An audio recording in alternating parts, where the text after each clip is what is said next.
Wait, so what are you doing here? So my hands are gonna go in there like this. Oh. And back here. That's it. And that's compression release? Yeah.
Okay.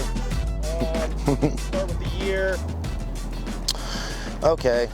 Well, this is my Dyna. And there are many like it, but this one is mine. It is a 1999 FXDX. I guess starting in the front, we have an Ohlins front end, which Kraus made back in the day. It was called a Dynamoto front end. It's a triple tree setup and Ohlins universal forks that are sprung for a Dyna. I went with radial brakes, and at the time it wasn't very easy to acquire Brembo 108mm calipers like it is today, so we went with Performance Machine radial mount calipers. We made a set of wheels. Those are our original Speedline version 1 wheels. I used to run OE brake rotor. Oh, you fucking guys. Jesus Christ. That was Nick Bone.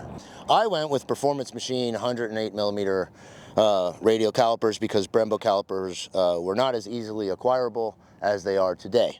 Those are OEM Brembo rotors, 12.6 inches that we adapted for this application. Worked with Kraus a little bit, had to figure out how to put on a FXDXT fairing.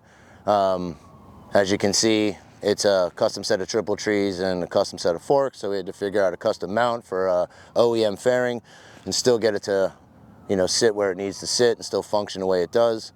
Back in the day when GPR first started doing Harley stuff, we helped them out a lot on their 39mm stuff with FXRs and 39mm Dynas. We had to figure out a way to utilize the GPR with his triple trees. So we basically had to make an adapter plate, and he started drilling his triple trees, making an adapter plate that replaced the GPR mount so you can run a GPR and a Dyna to help with the wobble. I got rid of the FXDX tank. I know a lot of people are like, what the f, blah, blah, blah, blah, blah, but I don't like shit up here. So I put the gauges from a lowrider on the tank. Still working on the gas gauge and the fuel gauge. I know I can stick one of our gauges in there, but I want to figure out a fuel gauge to kind of match it. Back in, I think it was 2011 or 2012, I got together with Dark Horse, Dave Mackey, and came up with this 107-inch motor that we call a Mega Horse, which is a Dave Mackey 107-inch Megasphere with a Dark Horse CP bottom end. Still has a stock 5-speed.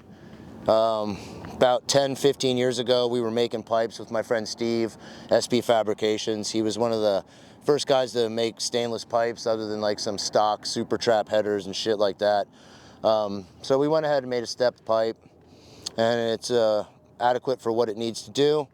Ohlins suspension in the rear, the Blackline Piggies, track dynamics swing arm, PM in the rear, Brembo rotor in the rear. For the motor, I'm running a Makuni 45 carburetor that we went ahead and went through and cleaned up and made it a little bit snappier. The SDC HPI Makuni sucker. Our SDC HPI bolt-on Makuni air cleaner.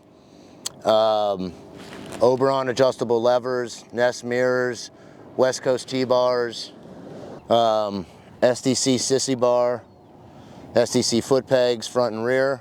For the seat, we just finished up our 96 to 03 Dyna seat, the SDC Saddlemen Performance gripper seat. It's available in lattice stitch and tuck and roll, as you see here, with or without the backrest. It's available now, SanDiegoCustoms.com. This is our seat. It feels great on your ass. You can ride far, and this helps your back. F***ing A.